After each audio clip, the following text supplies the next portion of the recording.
Hi, my name is Anna, Hello. and welcome to our next in conversation with. I have Charmaine of Rogue Shop. Welcome. Hi, Anna. Thanks for having me. Yes, tell us a little bit about you and your company.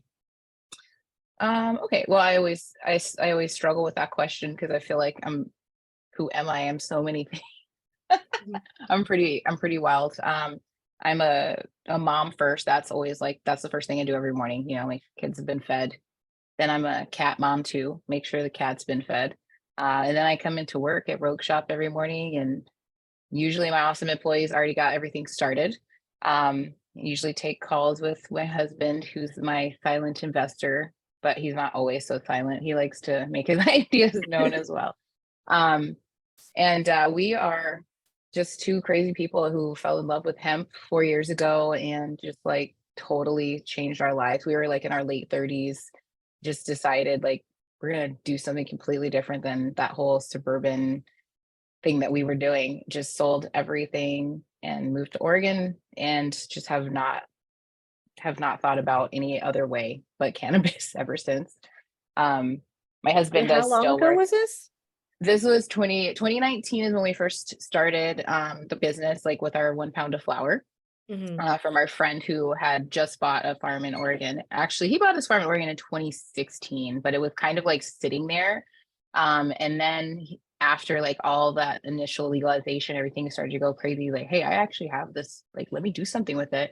So he was actually working two jobs. He was working in the oil field and he was trying to like restore this farm. And he finally got it operational in 2018.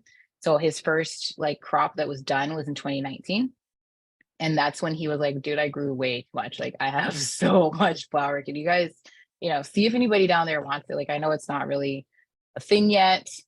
This is when we were starting to see it in gas stations, but nobody really knew like what's a terpene or what's CBD, Yeah. what does it mean? And this So is we down in just Texas, this is right? yeah, this In is San Antonio, 2019. Texas. Yep. Yeah. Okay. Yep. So it's when And I think the state got like that stamp of approval, and that's when things were yep. starting That for was when like the license farm and bill had businesses. already passed, I think like that November of 2018. And but people were still just kind of like, yeah, whatever, it's CBD anyway. There wasn't enough science behind it. People were just kind of like, oh, I heard my friends say such and such about it. But 2019, it really started to like stores started popping up. And that was, we put our flour in a little mason jar and like, do you want some of my flour? Right. And it went crazy from there. And it ended up like Richard was working all the time in the oil fields and I was just driving my kids around in my minivan, dropping off flour. And then when everything shut down for COVID, like we saw, I mean, like depression was at an all-time high. Everybody's trapped inside. Some people liked it, a lot of people didn't. And those people, they weren't able to get to their doctors, but they could get to the CBD store. Hmm. So it went crazy. And my husband was like, well, I'm not working right now. So like, let's do this. Like it's worked for me. If it's fixed me, then it can help all these other people. So like, I believe in this. Let's do it. I was like, I don't want to do it. This is scary. So But we his did. personal testament to using the product was, lift up the veil and be like, oh my gosh, this actually works. And he was Yes, willing to like invest everything. You guys were just like, let's move, let's it do this. works that well. Like it works that Mhm. well. Like he put this salve, which we still sell that salve today. That is like the salve that started our business. He rubbed that on his knee and it was like an old like a cartoon where you see the grandpa like stand up and start to dance. Yeah, Like yeah. that was him on that salve. And so like he actually still lovingly makes that salve. He infuses like 15 different plants in grapeseed oil and coconut oil, and like that is the basis for the salve that we still sell on our website today. And it's pretty phenomenal. I mean, I'm not saying that because I make it. It's just Yeah. like it really works. Like you got to zit, put it on there. You got to burn, put it on there. You got to bruise. You got pain that's topical. Like it's gonna take care of it. So it's pretty Mhm. phenomenal. Psoriasis, eczema. We put it on everything. It's like, Mhm. have you ever seen that movie, My Greek Fat Wedding? Yeah. So you know how the dad is with the Windex? Like that's how we are with us. Like Just there's nothing this everywhere. staff can't fix. I put No, on the dog, hot spots on the dog. You got it. Like whatever. yeah, and that's why like I kind of, I got started too. I actually was ingesting hemp seed oil, like putting on my salads, just addressing. Yeah. And I had really bad psoriasis on the back of my neck. Um, and when I started like, using hemp seed oil in, part of my meals, within 30 days, like it disappeared. And like I didn't do anything different besides incorporate hemp seed oil It's into my amazing. meals. So I was like, oh my gosh, like because of that, and I've had it for like 15 years. And that was the only thing I did different. And I believe that was the reason why my psoriasis like disappeared and never came back. That is such that I love hearing that stuff. And it people like there are scientific studies out there that show that it is useful for that. So I mean it's just so great when you have that personal testimony to go along with it. But there's science that's backing you up. You're not crazy. Like Yep, you fixed exactly. it. You Okay, fixed so you it. guys packed up your things from Texas and then relocated to where? So we put everything into a travel trailer and we drove across the country. And we actually did like kind of like zigzag all around and visit like all the state parks because they were all open and they were free. Mm-hmm. So we visited like, Mount Rushmore and Yellowstone and all that kind of stuff, places I'd always wanted to see. And then we were actually a little bit late. We got they're about a week too late to finish plant or to start planting, but we did finish our first crop there in was that 2020, in June of 2020 in Oregon. So we were in very southern Oregon. Cave Junction is kind of like the last city before you get into California. Okay. So kind of that we call it like the Emerald Triangle. All the good weed comes from there. Mm-hmm. Mm-hmm. And so we just literally parked right there on the field. Like there's no RV slot or anything like that. We just actually Mike, the co-owner, and my husband were out there with axes, like just chopping like tree limbs so we could back the trailer in right there, Okay. find us a little spot. Ran a hose out. We were actually living off the river water. We were pumping water into the trailer out of the river. So everything turned green, like all of our white shirts and everything. But really we were glamping, but we were roughing it a little bit. Like I Right, wouldn't right. drink the water. Yeah, yeah, yeah. um and so, we found out pretty quickly though the kids could not go behind the fencing in the marijuana farm, the recreational marijuana farm. So we actually relocated our trailer to the hemp farm. That way they could like be at work with me. Because that was a huge part of it. Like why start a family business if my kids can't be they're with me, like they still had to stay on the other side of the fence. So once we moved over to the hemp farm, that was actually where the fun really began because they had like free range chickens or cows. They use a sustainable method, so we don't like do any tilling of the soil. There's no pesticides. It's just like we actually change out the animals that live there so that there's different levels of nitrogen in different animal excrement. So Mhm. one year we'll use cows, another year you'll use alpacas or llamas because they have a different level of nitrogen. Another year we'll have sheep. So everybody kind of like trades. It's like this animal trade. So I've heard of rotating crops, but I never heard of actually rotating, bovine or livestock, Yeah.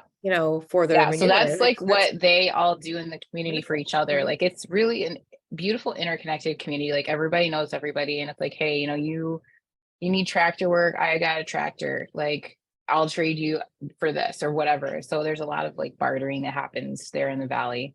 A lot of, just working together, for the common cause. And also very wild and crazy, but that's another interview for another day. So, Yeah, so just parked right there okay. and So you're, grew hmm grew that crop. Then we harvested it all. It was about like November, like the first week of November, we finished it all, got it all dry and cured. And then we actually just went back the other way across the United States. So we were in Oregon. We went back through Texas, like kind of traded out our summer clothes for our winter clothes. And then we went towards Virginia. So we just kind of traversed the entire United States and just stopped like different CBD stores, like, hey, we got some Oregon flower in our trailer. You want some? And hmm just kind of sold our way across. And then we stayed in Virginia because that's like where my family's from for the holidays. And then we were starting to work our way back like in the spring to go back for the next crop. And then we got a call like, hey, some guy in Wisconsin has he needs some help. He's got an indoor facility that's not producing and he needs some people like on site. Like this isn't a phone call situation. And so they're like, you want to go? I've never been to Wisconsin before. And we were actually like on our way up through Missouri, and we would have been going like west like any moment, and they got us like right in the nick of time. So we just kept going straight, Mm-hmm. and like kept going north and ended up right here in Wisconsin. So we did a cycle or not a cycle, we did a year contract with that guy, helped him rebuild his facility, like iron out all of the kind of dosing mechanisms, like what nutrient program, get him connected with seed vendors, all that, just totally redid the whole facility. Like 13,000 square feet. We grew the first cycle, it was just my husband and my kids. So we had no workers. We grew like 500 or 600 plants by ourselves, and then That's which is a lot impressive. indoor. And Yeah. then after that, they were like, okay, like we can produce here. So like let's bring on a couple people. So we'd have like another like a high school student here or there. But were pretty much running pretty consistently with 1,000 to 1,200 plants. So we grew 4 cycles for that guy. And then when the thing was up, it was kind of like, okay, so do we want to go back to Oregon? Which I'm a little afraid of Oregon after all those wildfires we had the first time, because we had Mhm. like insane wildfires in 2020, like 20, it was bad. I historical remember that. ones. And so yeah, my son is like, wait a minute. Like right now we're having all this smoke from the Canadian wildfires. And my son's like, you don't think they can get us here, mom? Do you think they can get us here? Like he's Yeah. traumatized, poor boy. Um, Hmm. but It yeah, was so for I months, was a little bit, right? yeah. Oh yeah. Yeah. Like the whole end of the summer. And luckily it started to burn itself back into itself, but I actually have pictures, it might be on my website, of how close it got to the farm. Like it was like a couple of blocks away. Like I could see it. So I was like, man, I don't have the cojones for this. Like you Hmm. guys got to be really gutsy to plant to plant every year, every summer, and go through that kind of fear, that kind of exhaustion when it's coming that close. Like, whew, Hmm. yeah, that was tough. Um, so we decided to make a go of it here. This is a really cute little town. There's like 100 to 120,000 people. You still know your neighbors around here. It's kind of like Mayberry, or like that old school, Midwest stuff. It's just really cute here. Great people. And it's not really a thing here for them to be educated about it. So that's been really fun to have so many people come in and just say, I don't know anything about this. Like, what is it? What does it do? What do I do with it? And so I have that conversation probably every day with somebody, like, this is what it's for. And we have all these pictures around the store, like, this is what it does in your body. And these are the cannabinoids, and this is terpenes, and, just educate people. And Yeah. that's why I did the YouTube show as well. There's not that many episodes because it is It's a lot of very work. research heavy. Yeah. It's Yeah, very research heavy. So it's me lecturing for an hour about the endocannabinoid system or plants, and how they affect your puppies and your cats. Like, what about your kids? Like, how do we talk to our kids about cannabis usage? What age is a safe age? Like, just all kinds of stuff. And then people get on and ask questions, and so we have tried to have as many educational resources as possible for people, just to goes a long way towards dispelling the myths. Right. So I feel like you're doing it all. Like you're superwoman, you're a farmer, so you're a cultivator. So the one in Oregon is an outdoor grow. Yes. So Okay. actually, one is the hemp farm is completely outdoor. The rec farm, we do some outdoor, and then we do some greenhouse. Mm-hmm. So And they pack a lot. You only get 1 acre per license, and they pack a lot into mm-hmm. that little acre. Oh, I didn't know that. You only get 1 acre per license. And so every state has different laws, and Right. that's why, Yeah. like, when people ask me, like, well, what is it? I could not tell you what it is in Michigan. I can only tell you like what it would be there in Hmm. Oregon. And their licensing is different than California. That Yeah. California's licensing is different County than by New York. county. Yeah. Exactly. Because, like, it used to be that, like, let's say Delta 8 used to be illegal in California. Well, now it's county by county. There's language in each counties, and it's like that in Michigan too. Like, just because it's legal in Michigan doesn't mean it's legal in every county. Mm-hmm. It's just you have to know your county's rules. And so where Mm-hmm. our farms are located, you get 1 acre per license. Wow. So you have this outdoor grow in Oregon, and then are you still contracted with the gentleman from Wisconsin? Like, Okay. No, Okay. no. So we basically, that contract was for us to kind of get it up and running and, make it a standalone facility. So like now it's set to where anybody can come in and run that thing. And that's like, basically we're supposed to do it so well that we put ourselves out of a job. And that's what we did. So Mhm. now anybody can come in and run that thing. They just need crew because it's like fully Like a automated. turnkey operation. Yeah. Yes, absolutely. So it's really So cool. It's a wow, from beautiful like facility. farmer to consultant to, shop owner, wholesaler, also mama, you know, um, it's incredible what you're doing in 24 hours. Thank you. Yeah, right? My kids are really great though. I wish I Mhm, could take more credit, but I feel like, I always say my kids are pretty much doing it. Like they're homeschooled, but they pretty much educate themselves. They will come in and be like, Mom, I don't know how to divide this fraction. And I'll be like, I don't either, but let's take it to mhm. YouTube. Right, I right. am learning so much again, like you're Mhm, learning how much you forgot. So it's kind of nice actually, like revisiting some of our historical stuff. Like we were doing the Constitution one time and I was like, whoa, I didn't know that that was one of my constitutional rights. Like that's awesome. So you like, you re-educate yourself too as they do. So it's kind of yeah. neat. So Keeps your how brain do you away. split your time between, being a homeschool teacher and running a shop and doing all the behind the scenes with office and, work? Very poorly. Um, very poorly. I feel like a lot like stuff's always overlapping. There's not Mhm, I should be better at like this is when I do this and at this time we do mhm. this. I don't. Like I have so my website has a live chat. So anybody that's on there that like clicks that little bot box, it's not a bot, it's actually me or my Okay. husband. And so like that happens 24 hours a day. If I'm awake, then I'll answer those questions. So that's not something I really separate. I have started leaving my computer at work, so I can't do certain stuff at home. Mhm, But like for my kids, like they just if like I'm on the phone or if I'm with a customer, like I'm off limits. Unless somebody's bleeding or dying, of course. Uh choking, mhm, that counts. But otherwise, like if I'm sitting in my office, like they will come in here, sit on my lap and, get a mhm. snuggle or ask a Yeah. question. And a lot of times, sadly, I have to be like, hey, mommy's in this meeting right now or whatever. But then like my husband's home a lot too. So when he's on his rotation off, the kids will stay home with dad. So Mhm. do fun stuff with him. And that actually that kind of lets me catch up. So it's kind of like this 2 week block of everything falls apart. And then dad comes home and I get everything back Yeah. together while he's taking care of the kids. And Mhm. then it's just like that lovely cycle of broken mess that you sweep back up and do it all over again.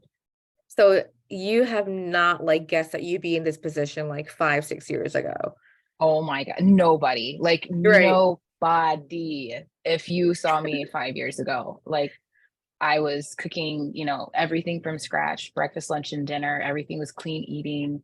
My daughter was training for Team USA. She was a gymnast, acrobatic gymnast. So she was training 40 hours a week. That was my job, was taking her back and forth to practice. And then my son started training gymnastics. So I was like totally like real housewives chick, just driving everybody to Right. practice.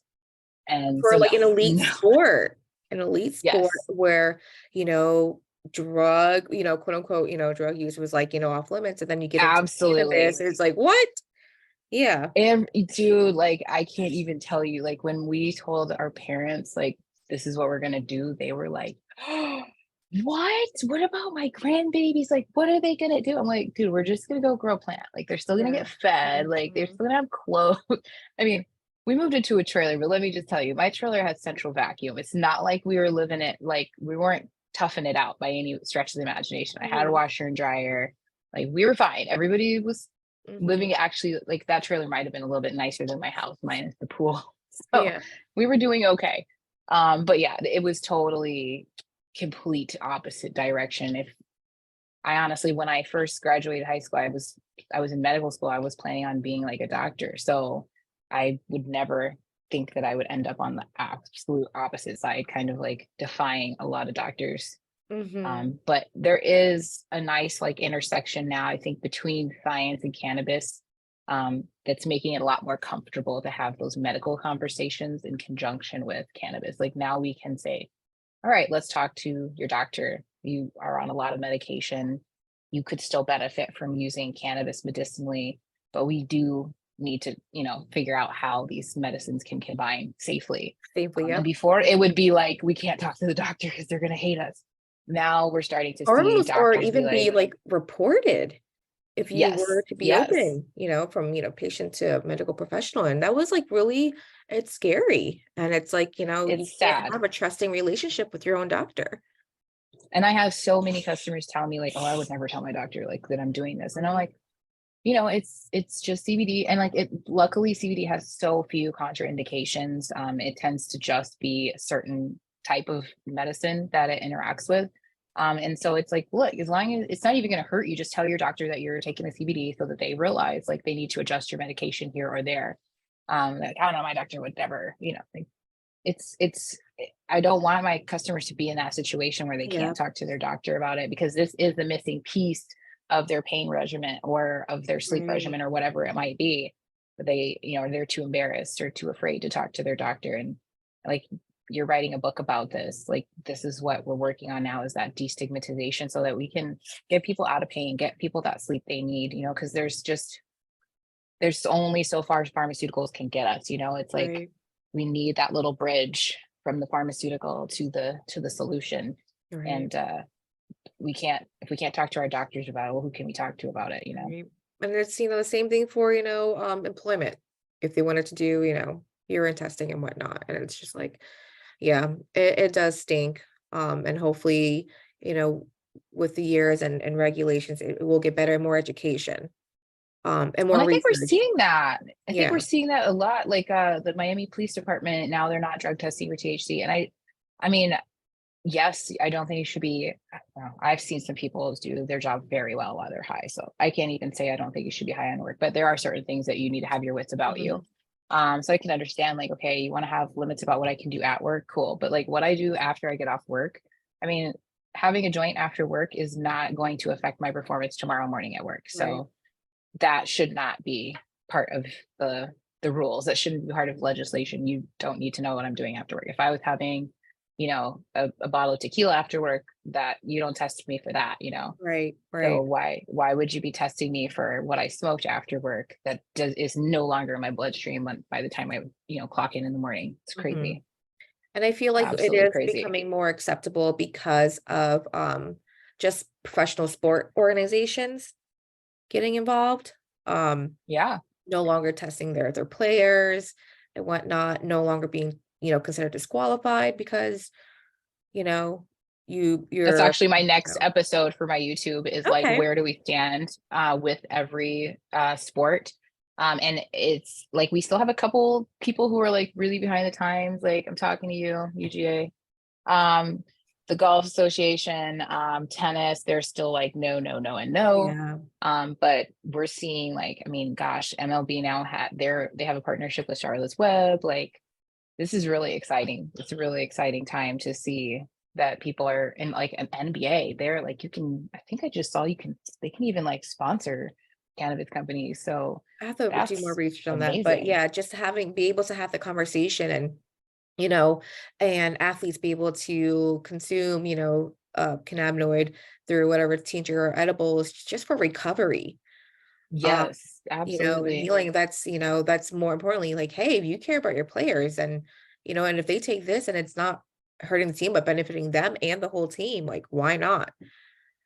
I think we're going to see a lot less injury in these athletic sports that they allow that, because there is a lot of science about how well that can aid in recovery. So I think Mhm. we're going to start seeing our players bounce back faster from injuries. I think we're going to see them like fresher, especially on the road, when they're 88 games a year. That is a lot of Yeah, sports. That's a lot of, physical beatings. And so I think we'll start to see them doing better towards the end of that 88 games than they were before, because they're not going to be so tired. They're not going to be so worn down. that would be So yeah, I great. I think think, we're gonna start seeing all kinds of crazy CBD recovery stuff here in the future. and I wonder if that would change, like, even sports medicine, I the think so. industry itself. So, I think very soon, like we were talking off camera about that health index. I mhm. totally could see that being like part of like medical requirements. Like when you're in school, you're going to have to read this as one of your textbooks because I mean, there's just some incredible stuff in there. Yeah. No. I don't know Yeah. if you Yeah. got to the section on MRSA yet, but there's the research studies showing that when they put MRSA in a petri dish and they put terpenes in there, the terpenes actually get rid of the MRSA. I So have that not gotten is to that chapter yet, but I'm just gonna, yeah, as soon as check we're for done it. with this, Yeah. I'm gonna go Yes. get Go my through the reference and cannabis find health index it. and like flip. But no, Yep. it Yep. is, Terpenes are it's, amazing. it's well researched. It's a terrific resource cannabis book, and I highly recommend that to anyone who wants to get started, just wants to learn more, to be honest. Yeah, yeah, and I like the way that it's set up because, like, you don't have to be brave like you don't have to read it cover to cover. You can just jump in and say, "Hey, I'm having this problem. What is this? What does it say about it? What can I use for it?" And I mean, I've never had anything that I can't treat yet, with cannabis in some way, shape, or form, or in addition to something else. So awesome stuff. So where can our listeners look for your products? How can they find you? They can find us on our website, www.rogueshop.com. We have everything there that we have in store. We also have the live chat option there. So like people who are new, who are kind of like, everything's a little sus right now, you can talk to us. We can, educate you about what product is going to be best and how to use it. Cause I feel like that's actually where we lose most people in this industry is people like will get the wrong product. It doesn't work for them. And then they leave thinking, oh, well, it's, cannabis is not for me. That's not true. It is for you, but you have to use it the right product the right way. So if Mhm. we're using a topical for a broken bone, well, yeah, that's not going to work because only 10% is absorbed and it's only going to stay on the top surface of your skin. So we need to take something orally for that. And then yes, we will have some pain relief. But that's the biggest part of our job is just kind of what's wrong with you? What are you on? Here's what's going to be safe for you. Try this, try it this way. So yeah, come to my website if you're not local. Otherwise, come in the store. I have very long phone conversations with people sometimes if they want to call me at the store. I'm a talker if you can't tell. So people can feel comfortable to contact us any one of those ways. Well, thank you so much. And thank you all for watching our In Conversation with Rose Shop. And if you have any questions, feel free to contact us. Thank you so much, Charmaine. Awesome. It was nice meeting you, Anna. Thanks so much for your time. Yep. Take care. Bye.